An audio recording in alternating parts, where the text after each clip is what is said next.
त्वदीयं वस्तु गोविंद तुभ्यमेव समर्पये ग्रहण सम्मुखो भूत्वा प्रसीद परमेश्वरा। ओम श्री वासुदेवाय नमः। स्वागत है आप सभी का आपके अपने चैनल काव्य कीर्ति में। भगवान श्री हरि और माता लक्ष्मी की कृपा आपके और आपके समस्त परिवार पर सर्वदा बनी रहे। दोस्तों, आज मैं बात करूंगी कि पुत्रदा एकादशी कब है और इसकी सही तिथि व शुभ मुहूर्त के बारे में। आप भगवान विष्णु और माता लक्ष्मी के समक्ष आप बस एक छोटा सा कार्य अवश्य करें, जिससे आपके घर में कलह कलेश चल रहे हैं या फिर घर में किसी भी कारण सुख शांति नहीं आ रही है, तो इसके लिए आप एकादशी के दिन क्या ऐसा छोटा सा काम करें जिससे माँ लक्ष्मी और भगवान विष्णु दोनों ही प्रसन्न होकर आपके घर में सर्वदा अपार खुशियाँ बरसाएंगे। तो आगे बढ़ने से पहले दोस्तों, यदि वीडियो आपको अच्छी लगती है तो वीडियो को ज़रूर लाइक करें। आपका एक लाइक और कमेंट मुझे प्रेरणा देता है ऐसी ही नई नई जानकारी लाने के लिए। और आपने अभी तक चैनल को सब्सक्राइब नहीं किया है तो ज़रूर कर लीजिए और अपनी सच्ची श्रद्धा से एक बार जरूर लिख दें जय श्री हरि जय माँ लक्ष्मी। पौष माह के शुक्ल पक्ष की एकादशी को पुत्रदा एकादशी कहा जाता है। सनातन धर्म में एकादशी तिथि का विशेष महत्व होता है। एकादशी तिथि को पुत्रदा एकादशी के नाम से जाना जाता है। इस खास अवसर पर जगत के पालनहार भगवान विष्णु की पूजा और व्रत करने का विधान होता है। लोगों के मन में काफी असमंजस है, तो ये भी मैं क्लियर कर दूंगी कि इस बार पौष माह में पड़ने वाली पुत्रदा एकादशी कब है। सनातन धर्म में एकादशी शुक्ल पक्ष की एकादशी को पुत्रदा एकादशी के नाम से जाना जाता है। इस खास अवसर पर जगत के पालनहार विष्णु की पूजा आराधना की जाती है और व्रत का संकल्प करते हैं, और इनकी पूजा आराधना करने से साधक के जीवन की सभी पाप कर्म नष्ट हो जाते हैं और जीवन सुखमय बन जाता है। दाम्पत्य जीवन सुखमय रहता है और आने वाले भविष्य में इस व्रत को करने वाले साधक को कभी भी कोई भी किसी कठिनाई का सामना नहीं करना पड़ता है। उनके जीवन से समस्त परेशानियों का स्वतः ही अंत हो जाता है। इस व्रत का इतना अधिक शुभ फल प्राप्त होता है। आपको मैं बता दूं कि इस बार पंचांग के अनुसार पौष माह के शुक्ल पक्ष की एकादशी तिथि की शुरुआत 20 जनवरी को संध्या काल 7:26 से होगी और इसके अगले दिन यानी 21 जनवरी को संध्या काल में 7:26 पर इस तिथि का समापन होगा। इस बार 21 जनवरी को पौष पुत्रदा एकादशी मनाई जाएगी। इसका विशेष शुभ जो समय है वो 21 जनवरी को है, इसलिए 21 जनवरी को ही पुत्रदा एकादशी का मनाने का विधान है और इसी दिन ही मनाई जाएगी। और अब मैं बात करूंगी दोस्तों, इस दिन आपको देखिए दोस्तों, आप सब कुछ करके थक गए हैं, सब कुछ करके हार गए हैं, हर प्रयास करके थक गए हैं और हर प्रयास से में असफलता ही असफलता प्राप्त हुई है आपको। तो एक बात बताना चाहूंगी आपको, जिसको करने मात्र से आप स्वयं देखेंगे कि बताऊंगी, आप खुद नोटिस करेंगे। बस करने की क्या जरूरत है, आपको एक छोटा सा सरल सा उपाय जिसको मैं आपको इस वीडियो में शेयर करने वाली हूँ। देखो दोस्तों, दीपक का अपना एक खास ही महत्व है। सनातन धर्म में बेहद ही खास महत्व माना जाता है। पूजा के स्थान पर तो काफी खास महत्व माना जाता है। प्रत्येक पूजा के दौरान अलग अलग प्रकार का व अलग अलग किस्म के दीपक, जैसे कई जगह घी का दीपक जलाया जाता है और कई जगह से अभिप्राय है कि कई पूजा पाठ में भिन्न भिन्न तरह के दीपक जलाए जाते हैं। कई पूजा पाठ में तेल के दीपक प्रज्वलित किए जाते हैं तो कई जगह घी के दीपक जलाए जाते हैं। दोस्तों, सनातन धर्म में हर दिन सुबह शाम पूजा पाठ किया जाता है। पूजा पाठ के समय सुबह शाम दोनों ही समय दीपक जलाने की भी परंपरा है। बिना दीप धूप के कोई भी पूजा स्वीकारी नहीं जाती है। घर के मंदिर में भी पूजा के समय दीपक जरूर जलाया जाता है। कुछ लोग तो शाम के समय तुलसी के पास भी दीपक जलाते हैं। दीपक जलाने की परंपरा सदियों पुरानी है। दीपक जलाने से नकारात्मक ऊर्जा और वास्तु दोष दूर होते हैं। रोजाना पूजा पाठ में दीपक जलाने के कुछ खास नियम बताए गए हैं और इसका पालन ना करने से दीपक जलाने का कोई भी लाभ नहीं मिलता है। चलिए अब जानते हैं दीपक जलाने उन जुड़े नियमों के बारे में। दोस्तों, ज्योतिष शास्त्र के अनुसार घी या तेल का दीपक जलाने से अलग अलग लाभ हैं। यदि आप पूजा में घी का दीपक जला रहे हैं तो हमेशा अपनी बाईं ओर रखना चाहिए। पूजा पाठ में यदि तेल का दीपक जला रहे हैं तो उसे अपने हाथ के हमेशा दाईं तरफ रखनी चाहिए। पूजा पाठ में यदि आप तेल का दीपक जला रहे हैं तो उसे अपने दाएं हाथ की तरफ रखना चाहिए। दीपक को भगवान से बहुत ही दूर नहीं रखना चाहिए। दीपक में हमेशा इतना तेल या घी रखें कि वह बीच में पूजा में ही ना बुझे।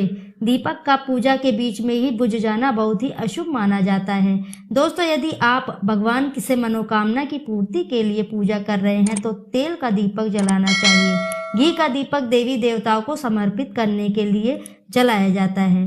दोस्तों, यदि आप आर्थिक स्थिति मजबूत करना चाहते हैं तो माँ दुर्गा के सामने घी का दीपक जरूर जलाएं। इससे आपकी आर्थिक तंगी दूर होगी। तो दोस्तों, हिंदू शास्त्रों में दीपक के कुछ चमत्कारिक उपाय भी बताए गए हैं जो व्यक्ति के जीवन से दुखों का अंधेरा दूर कर खुशियों की रोशनी लाते हैं। राहु केतु जंती दोष के कारण नींद की समस्या बनते हैं, काम बिगड़ जाने की समस्या, बुरे कर्म की तरफ खिंचाव पड़ने लगता है। ऐसे में सुबह शाम अलसी के तेल का दीपक जलाने से राहु केतु दोष से मुक्ति मिलती है।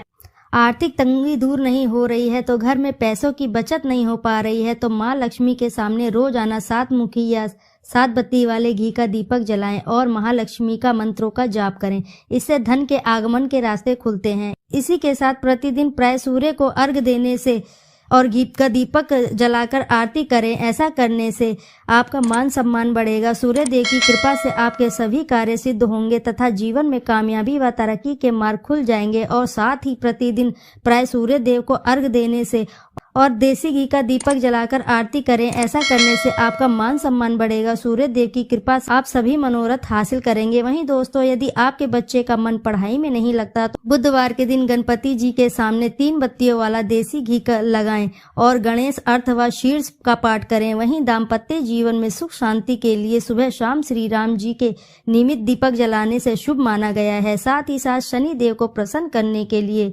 सरसों का तेल का दीपक जलाया जाता है। लेकिन आप शनि देव को सरसों का तेल का दीपक अर्पित कर रहे हैं तो उसमें एक चीज अवश्य ही डाल दें।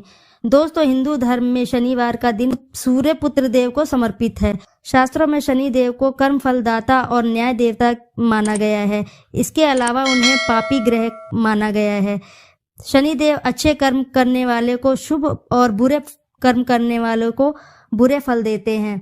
वहीं अगर कुंडली में शनि देव की स्थिति खराब हो तो आपको शनि देव की क्रूर दृष्टि झेलनी पड़ती है, जिसके कारण आपको बुरे समय का सामना करना पड़ता है।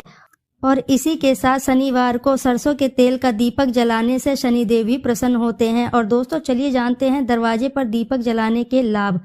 दोस्तों, शाम के समय दरवाजे के पास दीपक जलाने से घर में सुख समृद्धि का आगमन होता है। साथ ही इससे नकारात्मक ऊर्जा दूर बनी रहती है। इससे घर में सकारात्मक ऊर्जा और समृद्धि का प्रवेश होता है। ऐसी मान्यता है कि शाम के समय मुख्य द्वार पर दीपक जलाना माता लक्ष्मी को आपके घर पर आने तक की राह दिखाता है। इसी के साथ वास्तुशास्त्र के अनुसार शाम में 5 से 8 बजे के बीच में घर के मुख्य द्वार पर दीपक जलाना चाहिए। घर के मुख्य द्वार पर दीपक इस तरह जलाएं कि आप बाहर निकलते हैं तो आपकी दाहिनी ओर रहे। दीपक की ज्योत उत्तर व पूर्वी दिशा में ही होनी चाहिए। दीपक जलाते समय इस मंत्र का जाप करना चाहिए। मंत्र शुभम करोति कल्याणम आरोग्यम धन संपदाम शत्रु बुद्धि विनाशे दीप ज्योति नमोस्तुते।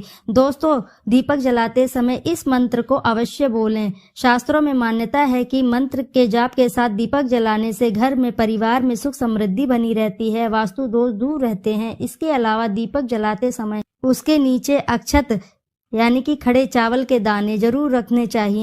धार्मिक मान्यताओं के अनुसार दीपावली के दीप के नीचे चावल रखकर उसे प्रज्वलित करने से जीवन की बाधाएं समाप्त होती हैं। इसके अलावा शत्रु का भय भी दूर हो जाता है। एकादशी पर भगवान विष्णु के साथ माता लक्ष्मी की पूजा अवश्य ही करें और इसके साथ ही 9 मुखी का दीपक अवश्य ही प्रज्वलित करें। यह बहुत खास माना गया है। इसके बाद सहस्त्र नाम का पाठ करें। ऐसा करने से रोग भय से मुक्ति मिलती है और घर में सुख शांति बनी रहती है। तो दोस्तों, आप आज के दिन ये एक काम अवश्य ही करें। शास्त्रों में कहा गया है कि ऐसा करने से घर में अपार खुशियां बनी रहती है, दाम्पत्य जीवन सुखमय रहता है। और यदि आपके जीवन में कई प्रकार की परेशानियां आ रही हैं, जैसे आप बहुत ही समय से नौकरी की तैयारी कर रहे हैं या शिक्षा की तैयारी कर रहे हैं या आपके कहीं से अटके हुए धन है, कहीं अटके हुए पैसे नहीं मिल रहे हैं, तो इस काम को आप अवश्य ही करिए। देखिएगा आपको लाभ शीघ्र ही प्राप्त होगा। माता लक्ष्मी और भगवान विष्णु की कृपा से आपके समस्त कार्य अवश्य ही बनेंगे और शीघ्र ही बनेंगे। एक बार ये कार्य आप करके जरूर देखिएगा।